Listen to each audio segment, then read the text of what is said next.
الحمد لله. الحمد لله نحمده ونستعينه ونستغفره ونؤمن به ونتوكل عليه ونعوذ بالله من شرور أنفسنا ومن سيئات أعمالنا. من يهد الله فلا مضل له ومن يضلله فلا هادي له. ونشهد أن لا إله إلا الله وحده لا شريك له. ونشهد أن سيدنا وسندنا وحبيبنا ومولانا محمد الذي أرسله بالحق بشيرا ونذيرا وداعيا إلى الله بإذنه وسراجا منيرا. أما بعد، فأعوذ بالله من الشيطان الرجيم. بسم الله الرحمن الرحيم. يريد الله بكم اليسر ولا يريد بكم العسر ولتكملوا العدة ولتكبروا الله على ما هداكم ولعلكم تشكرون. وقال رسول الله صلى الله عليه وسلم: من قام ليلة العيدين محتسبا لم يمت قبله يوم تموت القلوب. وقال تعالى: إن الله وملائكته يصلون على النبي يا أيها الذين آمنوا صلوا عليه وسلموا تسليما. اللهم صل على محمد وعلى آل محمد كما صليت على إبراهيم وعلى آل إبراهيم إنك حميد مجيد. اللهم بارك على محمد وعلى آل محمد كما باركت على إبراهيم وعلى آل إبراهيم إنك حميد مجيد. اللهم صل على محمد النبي الأمي وعلى آله وسلم تسليما. بلغ العلا بكماله كشف الدجى بجماله حسنت جميع خصاله صلوا عليه وآله. আলহামদুলিল্লাহ, আল্লাহ তাআলার দরবারে অসংখ্য অগণিত শুকরিয়া আদায় করছি যে মহান রব্বুল ইজ্জত ওয়াল জালাল পবিত্র মাহে রমজানের শেষ প্রান্তে, পবিত্র মাহে রমজানের শেষ জুমায় আল্লাহ তাআলা আমাদেরকে 30তম রমজান পর্যন্ত হায়াত লম্বা করেছেন। 30তম রমজানের মধ্যে আখের দশকের মধ্যে শেষ দিনে এবং পবিত্র জুমার শেষ জুমায় আল্লাহ তাআলা আমাদেরকে জুমার নামাজ পড়ার জন্য বিভিন্ন ঘর, বিভিন্ন অঞ্চল, বিভিন্ন এলাকা থেকে ফারিগ হয়ে আল্লাহ তাআলার যেই ঘর, যেই জায়গা সবচেয়ে প্রিয়, আমাদেরকে সেখানে আসবার মতো তৌফিক দান করেছেন। এই জন্য সকলেই বলছি আলহামদুলিল্লাহ। পবিত্র মাহে রমজান, এই রমজান আমরা পাওয়ার জন্য আল্লাহ তাআলার কাছে কিন্তু রজবের চাঁদ উঠলেই আমরা দোয়া করেছি, আল্লাহুম্মা বারিক লানা ফি রজব ওয়া শাবান ওয়া বাল্লিগনা রমাদান। রব্বুল আলামিন রজবের বরকত দান করেন, শাবানের বরকত দান করেন, রমজান মাস পর্যন্ত আমাদের হায়াত পৌঁছান। এই দোয়া আমরা সকলেই কম বেশি করেছি। কমপক্ষে নাহলে ইমাম সাহেব করেছে, আমি আমিন বলেছি। আমিন বলা মানেই আমার সমর্থন। এই দোয়াটা আমাদের সকলের চাওয়া পাওয়া আল্লাহ তাআলা মঞ্জুর করেছেন।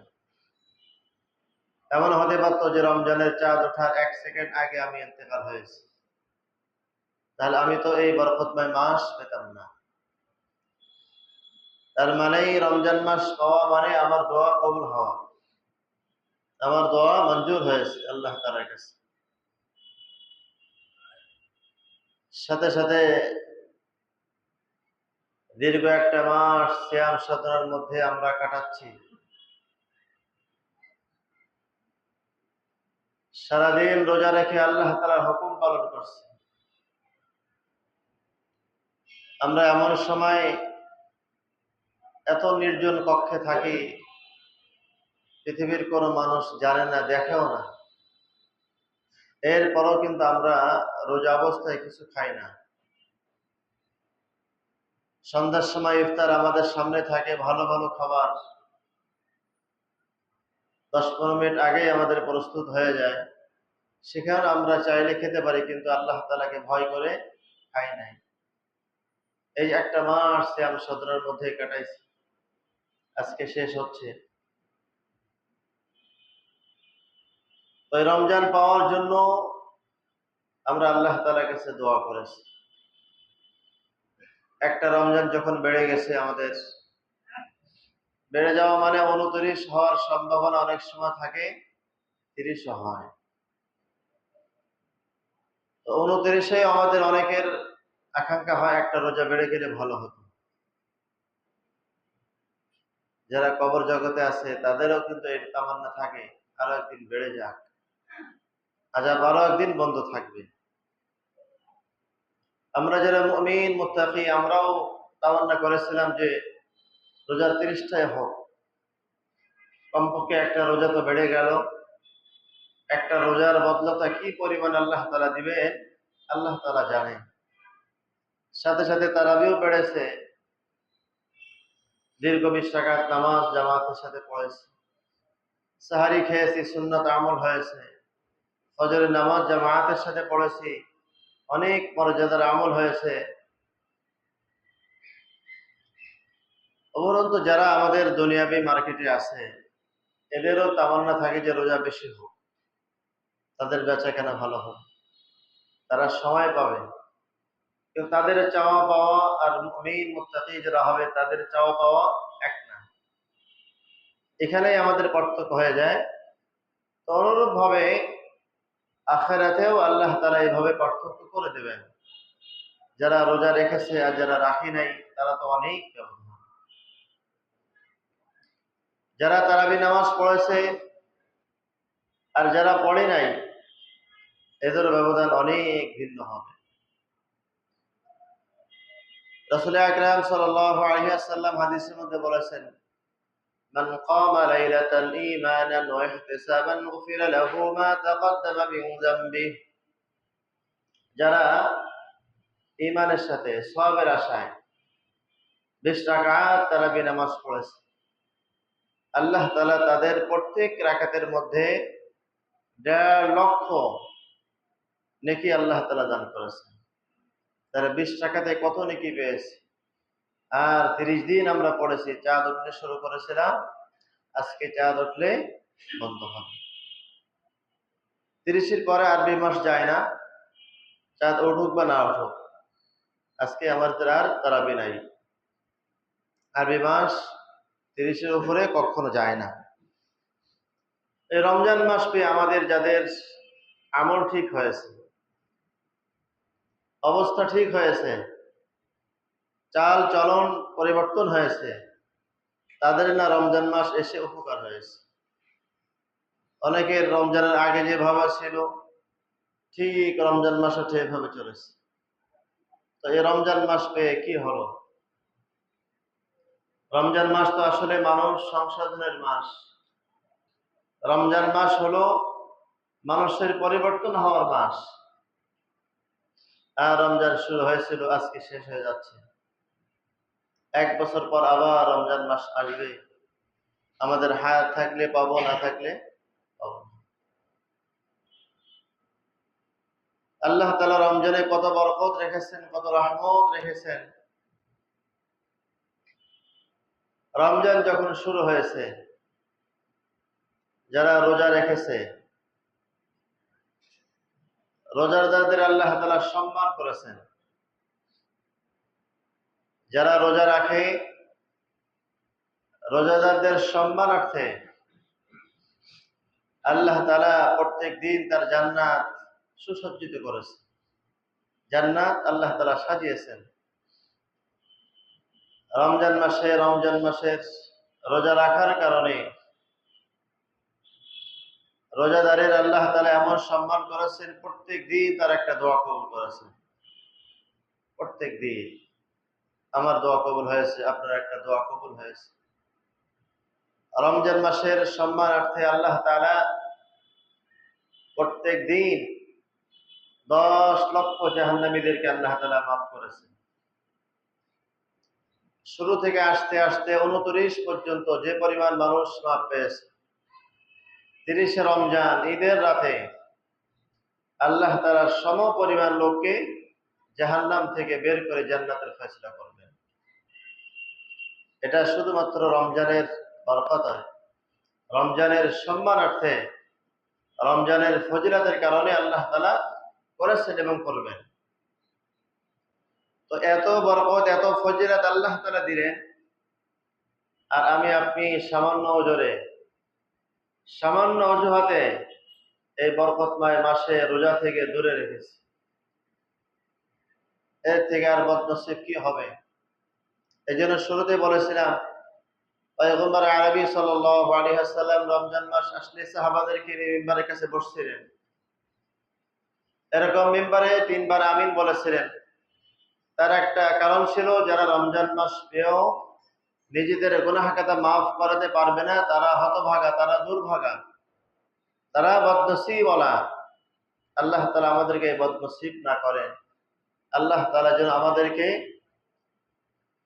সৌভাগ্যবান করেন, আমাদের গুনাহ খাতা যেন মাফ হয়ে আমরা যেন নিষ্পাপ হয়ে যেতে পারি। আল্লাহ তাআলা আমাদের সেই তৌফিক দান করেন। রমজান মাস আসতে আসতে যখন শেষ দশক এসে গেল, শেষ দশকের মধ্যে আরো আল্লাহ তাআলা বরকত রেখেছেন। আল্লাহ তাআলা মানুষকে মাফ করানোর জন্য বিভিন্ন বাহানা তালাশ করে বিভিন্ন সময় বিভিন্ন কথা আল্লাহ তাআলা বলেছেন। প্রথম দশকের মধ্যেও যারা মাফ পাবে না, মধ্য দশকেও যারা মাফ পাবে না, পয়গম্বর আলাইহিস সালাম বলেন, তাদেরকে কেমন যেন বলেছেন, তোমরা শেষ দশকে ইতিকাফ করো, তাহলে নিশ্চিত মাফ পেয়ে যাবে। একদম 100% মাফ হয়ে যাবে। পয়গম্বর আলাইহিস সালাম বলেন, যারা মান ইয়াতিকাফান ইবতিগান ওয়াজহাল্লাহ লাহু, যারা আল্লাহ তাআলাকে রাজি খুশি করার জন্য 10টা দিন ইতিকাফ করবে, মানুষ দেখানোর উদ্দেশ্য হবে না, আমি একমাত্র আল্লাহ তাআলাকে রাজি খুশি করার জন্য নিজেকে 10টা দিন আবদ্ধ করে রাখবো আল্লাহ তাআলার ঘরে। পয়গম্বর আলাইহিস সালাম বলেন, সে যখন ইতিকাফ করে চাঁদ যখন শাওয়ালের চাঁদ উঠবে, যখন মসজিদ থেকে বের হয়ে যাবে, সে একেবারে নিষ্পাপ হয়ে ঘরে ফিরবে। শুধু তা নয়, এই হাদিস আপনাদেরকে আগেও শোনাইছি। রাসূল আকরাম সাল্লাল্লাহু আলাইহি ওয়াসাল্লাম বলেন, 10টা দিন ইতিকাফ করার কারণে আল্লাহ তাআলা তার আমল নামায় 2টা কবুল হজের সব দান করবে, 2টা উমরার সব দান করবে। এটা আল্লাহ তাআলা মানুষকে মাফ করার জন্য পয়গম্বর আলাইহিমুস সালাম আমাদেরকে উদ্বুদ্ধ করে হাদিস বর্ণনা করেছে। আমরা তো অনেকে ইতিকাফ থেকে দূরে রেখেছি, 10টা দিন আমরা বসতে পারি নাই। তাও আমাদের মসজিদে ইনশাআল্লাহ 4-5 জন ইতিকাফ করছেন। সকলেই শিক্ষিত মানুষ, সম্ভ্রান্ত মানুষ। অন্যবারের থেকে এবার ইতিকাফটা অনেক সুন্দর হয়েছে, যতটুকু আমার দেখা। আমলের মধ্যে সবাই ছিলেন, আল্লাহ তাআলাকে রাজি খুশি করার জন্যই ছিলেন। অনেক জায়গার ইতিকাফের মধ্যে যারা ইতিকাফ বসে তাদের মধ্যে মারামারি হয়, তাদের ঠেকানোর জন্য বাইরের থেকে লোক যে ঠেকায়। তো আমাদের এখানে সবাই শিক্ষিত পরিবার, অনেক ভালো ভালো মানুষ তারা ইতিকাফ করেছেন। আল্লাহ তাআলা যেন সবার ইতিকাফ কবুল করেন, ওনাদের ওসিলে আল্লাহ তাআলা যেন আমাদেরকে মাফ করে দেন। সকলে বলে আমিন। তো আল্লাহ তাআলা রমজানের শেষে আমাদের খুশির জন্য, আমাদেরকে আনন্দ দেওয়ার জন্য আল্লাহ তাআলা 2টা দিবস জারি রেখেছেন। সেটা হলো ঈদুল ফিতর, ঈদুল আযহা। রাসূল আকরাম সাল্লাল্লাহু আলাইহি ওয়াসাল্লাম হিজরত করে মদিনায় গেলেন।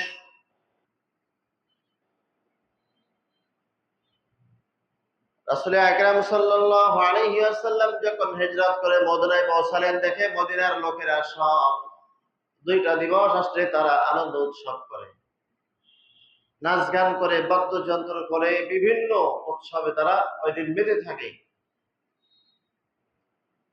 পয়গম্বর জিজ্ঞেস করলেন, কিসের উৎসব, কিসের এত আনন্দ তোমাদের?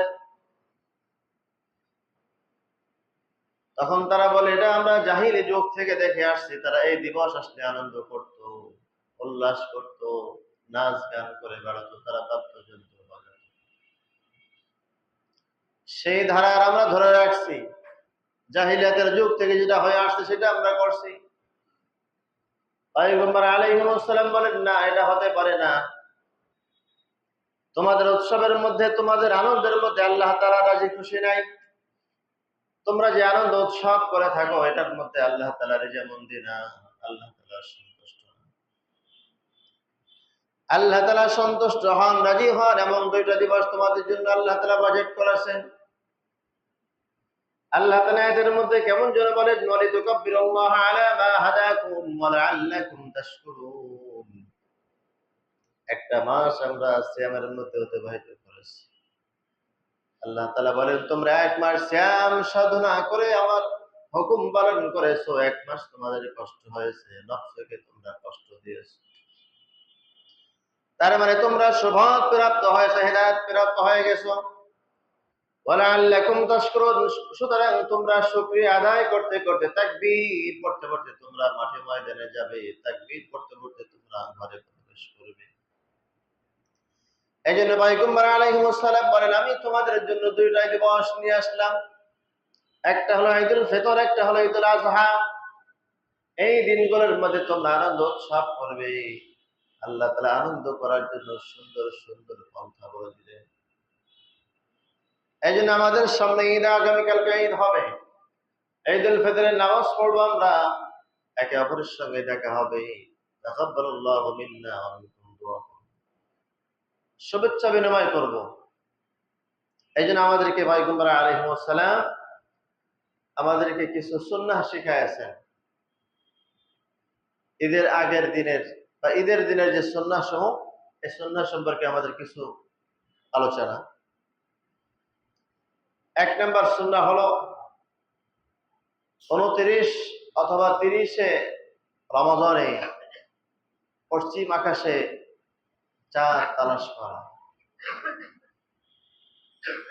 29 রমজানে অথবা 30 রমজান, 29 তো চাঁদ উঠতে পারে, এর জন্য 2 দিন ঈদ তালাশ করা। আমরা তো এখন মোবাইলের অপশনে থাকি আর হিলাল কমিটির দিকে তাকিয়ে থাকি কখন ঘোষণা আসবে।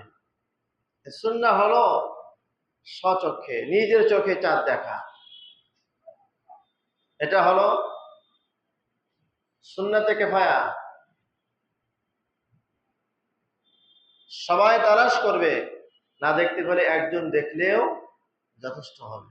তবে 1 নম্বর সুন্নাহ হলো 29 রমজান অথবা 30 রমজান পশ্চিম আকাশে শাওয়ালের চাঁদ তালাশ করা।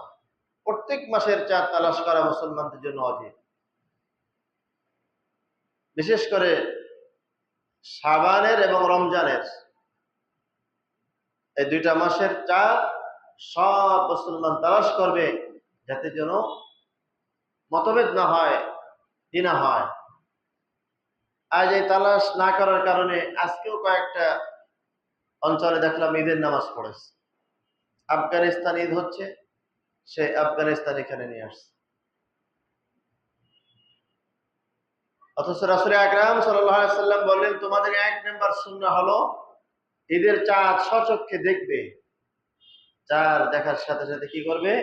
দোয়া করবে, আল্লাহুম্মা হিল্লাহু আলাইনা বিল ইমনি ওয়াল ঈমান ওয়াস সালামাতি ওয়াল ইসলাম লিমা তুহিব্বু ওয়া তারদা রাব্বি ওয়া রাব্বুকাল্লাহ। এজন্য আজকে আমাদের সন্ধ্যায় ইফতারের পর মাগরিবের নামাজ আগে পরে আকাশে চাঁদ তালাশ করব। আমি দেখতে পাই আর না, বা আমাকে আগে তালাশ করতে হবে। আমার নজরে নাও আসতে পারে, বাকি সুন্নাহ আমল হবে যদি আমি তালাশে লেগে যাই। আমি যদি বসে থাকি যে না, হুজুররা দেখে বলবেন আমাকে, তাহলে আপনি সুন্নাত আমল করলেন না। এজন্য সবাইকে চাঁদ তালাশ করতে হবে। 1 নম্বর সুন্নাহ হলো চাঁদ তালাশ করা। আপনি দেখতে পান, নজরে না আসে, যদি আকাশে মেঘমালা না থাকে, তো দেখার সম্ভাবনা প্রায় সময় থাকে। এই জন্য আপনি তালাশ করবেন, চাঁদ দেখা মাত্রই দোয়া করবেন, আল্লাহুম্মা হিল্লাহু আলাইনা বিল আমনি ওয়াল ঈমান ওয়াস সালামাতি ওয়াল ইসলাম রাব্বি ওয়া রাব্বুকাল্লাহ। আল্লাহ আমাকে নিরাপত্তা দেন। আল্লাহ তাআলার কাছে আমি দোয়া করলাম, চাঁদ দেখা মাত্রই আমাকে আপনি শান্তি দান করেন, ঈমান দান করেন, আপনি আমার উপরে রাজি হন, যে কাজ করলে আপনি রাজি হন সে কাজ বেশি বেশি করান। এভাবে আল্লাহ তাআলার কাছে দোয়া করা। তাহলে 1 নম্বর সুন্নাহ হলো পশ্চিম আকাশে চাঁদ তালাশ করা। 2 নম্বর, আকাশে চাঁদ দেখা গেলে সদকাতুল ফিতর আদায় করা। সদকাতুল ফিতর আদায় করা, এটা সুন্নাহ। যারা সদকাতুল ফিতর আদায় করবে তারা যেন ঈদের নামাজের আগেই আদায় করে ফেলে। চাঁদ ওঠার আগেও যদি আমরা আদায় করে থাকি, রমজান মাসে আমরা করেছি, আদায় হবে। বাকি সুন্নাহ, একদম সুন্নাহ হলো চাঁদ উঠছে, শাওয়ালের চাঁদ উঠছে, এখনই আমি সদকাতুল ফিতর আদায় করে ঈদের নামাজের আগে, মাঠে যাওয়ার আগে আদায় করব। এটা হলো উত্তম পন্থা, মাসনুন তরিকা। তাহলে চাঁদ উঠলেই সদকাতুল ফিতর আদায় করা গরিবদের মাঝে। কারণ চাঁদ উঠছে, আমি খুশি হয়েছি, আমি তো ঈদ মোবারক ঈদ মোবারক আরেকজনকে ঈদের শুভেচ্ছা বিনিময় করছি, আমি আনন্দিত হচ্ছি। বাকি আমি সদকাতুল ফিতর আনন্দিত ওই সময় হবে যখন আমার অর্থের মাধ্যমে আরেকটা গরিব অসহায় সেও আনন্দ করতে পারে। এই জন্য ইসলাম এই ব্যবস্থা রাখছে যে একাই আনন্দ করবা না।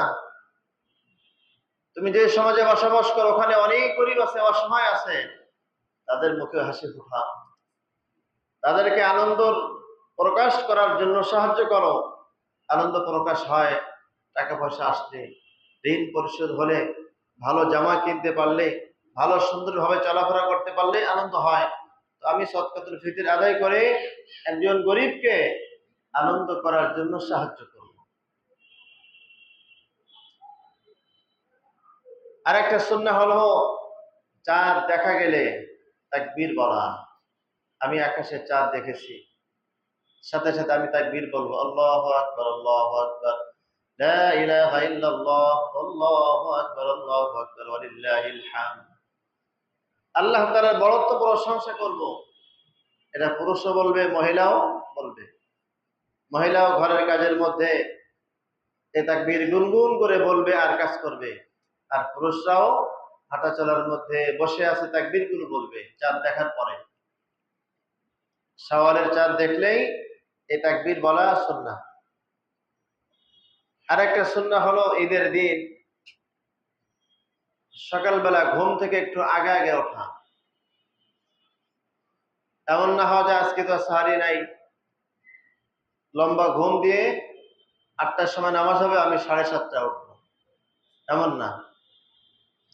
সুন্নাহ হলো ঈদের দিন সকালে ঘুম থেকে সকাল সকাল উঠবে, মেসওয়াক করবে, ফজরের নামাজ জামায়াতের সাথে পড়বে। রাসূল আকরাম সাল্লাল্লাহু আলাইহি ওয়াসাল্লাম বলে, অন্য দিনের ফজরের নামাজ আর ঈদের দিন সকালের ফজরের নামাজ অনেক ব্যবধান, ফজিলার দিক দিয়ে অনেক আলা। এই জন্য আমরা ইনশাআল্লাহ আগামীকাল ফজরের নামাজ জামায়াতের সাথে সবাই মিলে পড়বো ইনশাআল্লাহ। আল্লাহ তাআলা তৌফিক দান করেন। ঈদের দিন সকালে গোসল করা। গোসল করব কেন? আমি ঈদের মাঠে নামাজ পড়তে যাব, সেখানে হুজুম হবে, ভিড় হবে।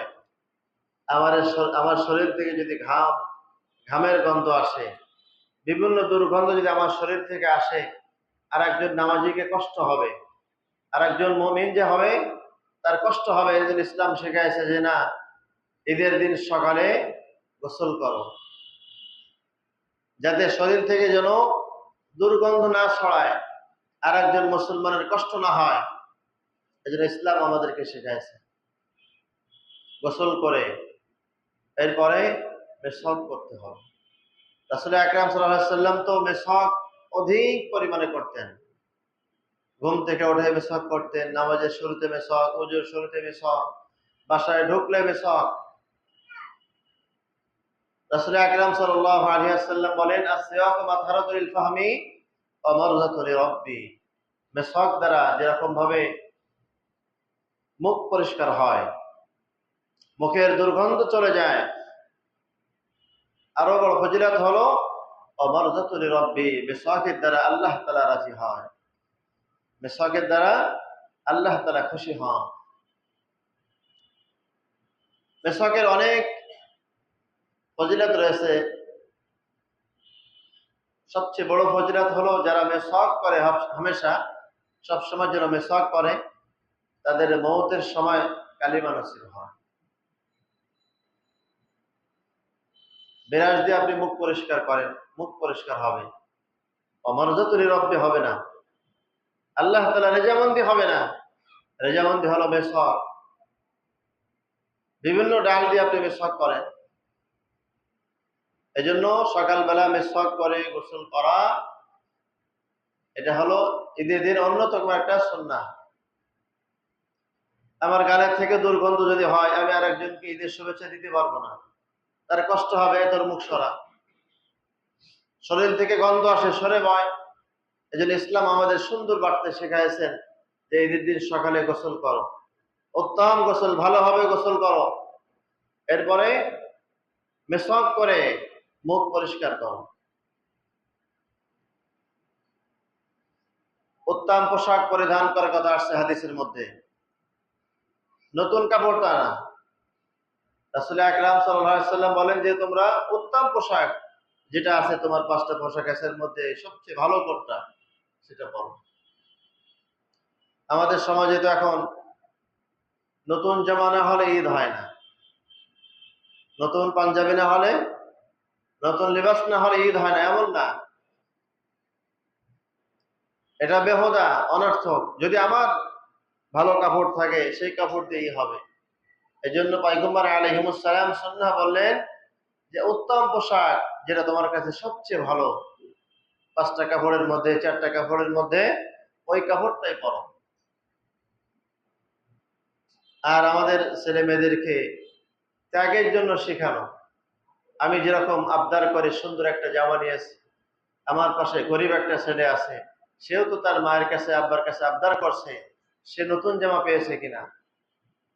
এই জন্য শেখানো, তোমার ঈদের যে বাজেট আছে, বাজেট থেকে অর্ধেক তুমি খরচ করো, অর্ধেক গরিবদের মাঝে খরচ করো, তাকে আনন্দ করার জন্য উৎসাহিত করো। এটা ইসলাম শিখায়। এই জন্য ইসলাম বলছে ঈদের দিন সুন্নাহ হলো উত্তম পোশাক পরিধান করা। রাসূল কারীম সাল্লাল্লাহু আলাইহি ওয়াসাল্লাম আরো বলেন, উত্তম পোশাকের সাথে সাথে সুগন্ধি লাগাবা, সুগন্ধি ব্যবহার করা। সুগন্ধির দ্বারা মানুষের মধ্যে, অন্তরের মধ্যে একটা অন্যরকম ভাব আসে। যখন মানুষ সুগন্ধি লাগায়, আতর সেন্ট লাগায়, তখন একটা নিজের মধ্যেও একটা আনন্দ মানে ভাব হয় যে না, শরীর থেকে গন্ধ আসতেছে না, আমার এই খুশবু আরেকজনের কাছে ছড়ায় যাচ্ছে। এই জন্য খুশবু লাগানো, ভালো তেল ব্যবহার করা, যার দ্বারা মানুষ সুঘ্রাণ পায়, এটা হলো সুন্নাহ। এই জন্য ঈদের দিন আমরা সকাল সকাল গোসল করে, মেশক করে, ভালো কাপড় পরিধান করে, সুগন্ধে লাগিয়ে আসবো, যাতে অন্য মানুষ কষ্ট না পায়, যাতে আমার দুর্গন্ধের কারণে, আমার নোংরা পোশাকের কারণে যেন আরেকজন কষ্ট না পায়। এই জন্য সুগন্ধে লাগিয়ে অন্যের কষ্ট থেকে আমাকে বাঁচতে হবে, নিজেও বাঁচবো, আরেকজনকেও বাঁচানোর চেষ্টা করবো। আরেকটা সুন্নাহ হলো ঈদের দিন পা হেঁটে ঈদগাহে যাওয়া। আমাদের ঈদগাহ তো অনেক দূরে, হেঁটে যেতে গেলে তো নামাজ কয়েকবার শেষ হয়ে যাবে। এই জন্য যদি যানবাহন ব্যবহার করি, কিছু দূর রেখে ছেড়ে দেওয়া, ওখান থেকে কিছু পা হেঁটে যাওয়া, এটা হলো সুন্নাহ। এক রাস্তা দিয়ে আসা, অন্য রাস্তা দিয়ে যাওয়া। এটার কারণ সুন্নাহর ব্যাখ্যার মধ্যে লেখছে, এক রাস্তায় আসবো, অন্য রাস্তায় যাবো কেন? অনেক সময় এ রাস্তা দিয়ে গেলে আমার আপনজনদের সঙ্গে, হয়তো 20 জনের সঙ্গে দেখা হলো, আর এক রাস্তা দিয়ে যখন আসবো তখন আরো মানুষের সঙ্গে আমার দেখা হবে। এই যে প্রথমে যাদের সঙ্গে আমার দেখা হলো, শুভেচ্ছা বিনিময় করেছি, আসসালামু আলাইকুম, আমরা বলে থাকি ঈদ মোবারক। সুন্নাহ হলো তাকাব্বালাল্লাহু মিন্না ওয়া মিনকুম বলে শুভেচ্ছা জানানো। সাহাবাদের মধ্যে এই আমলই ছিল যে তাকাব্বালাল্লাহু মিন্না ওয়া মিনকুম, গোটা এক মাস যা কিছু আমরা আমল করেছি, আল্লাহ তাআলা আমাদেরটা যেন কবুল করেন, আমারটাও করেন, তোমাদেরটাও করেন, এভাবে দোয়া করা। এই জন্য এক রাস্তা দিয়ে যাব, অন্য রাস্তা দিয়ে আসব। এর ফায়দা হলো, দুই রাস্তায় গেলে এক রাস্তার থেকে দুই রাস্তার মানুষ বেশি থাকে, তাহলে অনেক মানুষের সঙ্গে আমার দেখা হবে, কিছু না হলেও সালাম বিনিময় হবে, মুসাফা হবে, মুআনাকাও হবে। এই জন্য রাসূল সুন্নাহ শিখিয়েছেন। দেখ কত সুন্নাতের মধ্যে আল্লাহ তাআলা বরকত রাখছেন, কি পরিমাণ একটা সুন্নাতের মধ্যে ফায়দা রয়েছে। যদি আমার আসা যাওয়ার একটাই রাস্তা থাকে, আমি আগে ডান পাশ দিয়ে এই পাশ দিয়ে যাব, আসার সময় ওই পাশ দিয়ে আসবো, তাহলে এই পাশ দিয়ে যারা যাচ্ছে তাদের সঙ্গে আমার দেখা হবে, ওই পাশ দিয়ে আসার সময়ও আরো মানুষের সঙ্গে দেখা হবে। এটা ইসলাম শিখাইছে, এটা হলো সুন্নাহ। তাহলে এক রাস্তায় যাওয়া, অন্য রাস্তায় আসা। আর একটা সুন্নাহ হলো ঈদগাহে যাওয়ার সময় তাকবীর বলতে বলতে যাওয়া, আল্লাহু আকবার, আল্লাহু আকবার, লা ইলাহা ইল্লাল্লাহ, আল্লাহু আকবার, আল্লাহু আকবার, ওয়ালিল্লাহিল হামদ। এগুলো বলতে বলতে যাব, আবার বলতে বলতে আসব।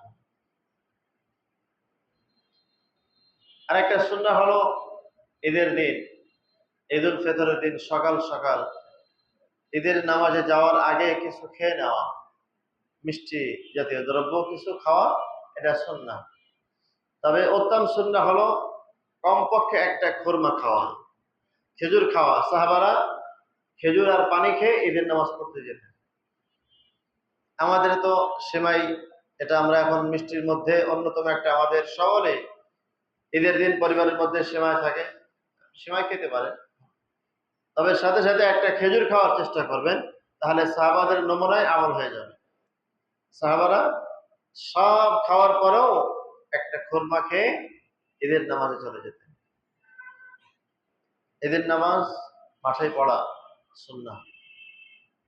এই সুন্নাহ আমাদের থেকে প্রায় জায়গা থেকে এখন সরে যাচ্ছে। এক, আমাদের ঈদের জায়গা কম হওয়ার কারণে, মাঠ কম হওয়ার কারণে। দ্বিতীয়ত, অনেক দূর হওয়ার কারণে।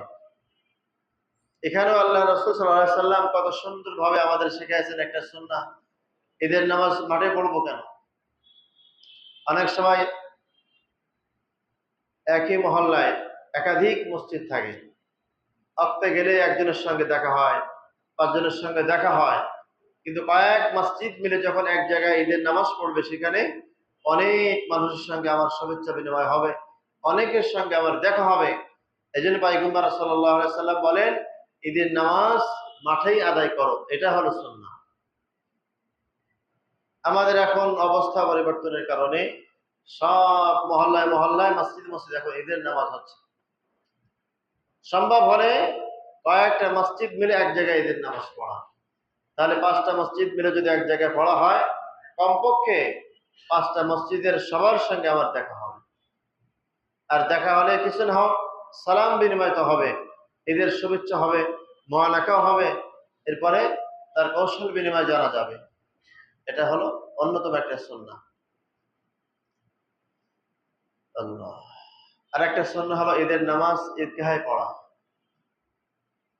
অনেক জায়গায় তো ঈদগাহের জন্য শুধু ঈদের দিন ঈদের নামাজ পড়ার জন্য একটা জায়গা ভাড়া নিয়ে নেয়, অথবা তার অনুমতি নিয়ে এক জায়গায় ঈদের নামাজ পড়ে, এটা একটা সুন্নাহ। কিন্তু আরেকটা হলো ঈদগাহ যেখানে আগের থেকে নির্ধারণ করা, সেখানে ঈদের নামাজ পড়া।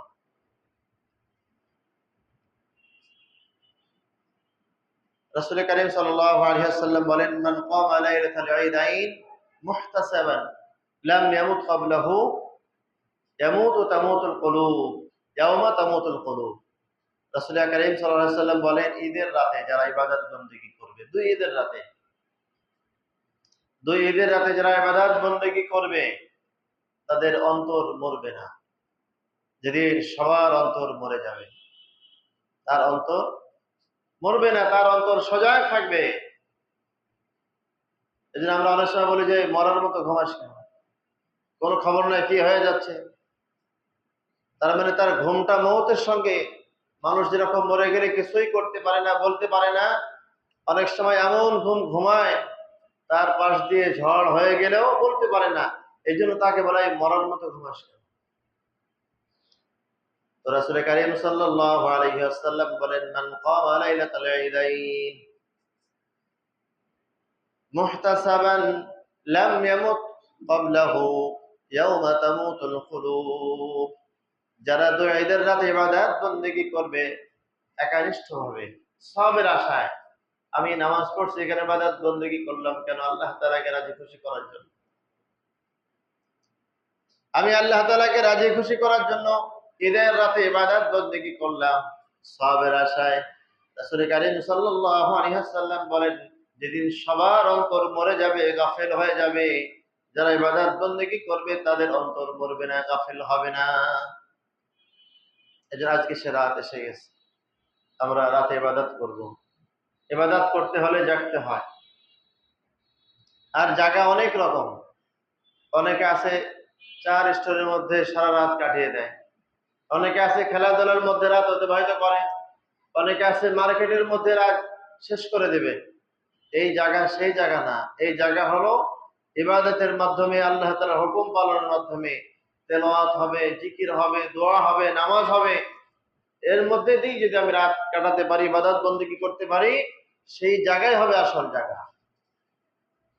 এইজন্য পয়গম্বর সাল্লাল্লাহু আলাইহি ওয়াসাল্লাম, মান কামা লাইলাতাল ঈদাইন মুহতাসিবান লাম ইয়ামুত ক্বাবলাহু ইয়াওমা তামুতুল কুলুব।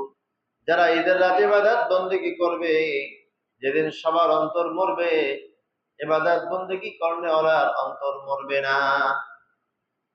এজন্য আমরা ইনশাআল্লাহ ইবাদত বندگی করব। আর যে সুন্নাহগুলো আমল বলা হলো, এগুলো আমরা ইনশাআল্লাহ আজকে ইফতারি করার সাথে সাথে আমার চোখে আমি চাঁদ তালাশ করব, এটা হলো সুন্নাহ। চাঁদ দেখা মাত্র দোয়া পড়বো, চাঁদ দেখা মাত্র তাকবীর বলবো, এদের শুভেচ্ছা বিনিময় হবে। তাকাব্বালাল্লাহু মিন্না ওয়া মিনকুম। দেখা হলে ভাই কেমন আছেন, আসসালামু আলাইকুম ওয়া রাহমাতুল্লাহ। তাকাব্বালাল্লাহু মিন্না ওয়া মিনকুম। আমরা তো ঈদের শুভেচ্ছা বলি ঈদ মোবারক, এটাও বলা যাবে। বাকি আরবি শব্দ সাহাবাদের মধ্যে এই শব্দ বেশি প্রচলন ছিল, তাকাব্বালাল্লাহু মিন্না ওয়া মিনকুম। আল্লাহ তাআলা আমাদের সকলের সব কথার উপরে, সুন্নাহ কথার উপরে আল্লাহ তাআলা আমাদেরকে আমল করার তৌফিক দান করেন। যারা সুন্নাত পড়তে পারে না, সুন্নাত পড়ে।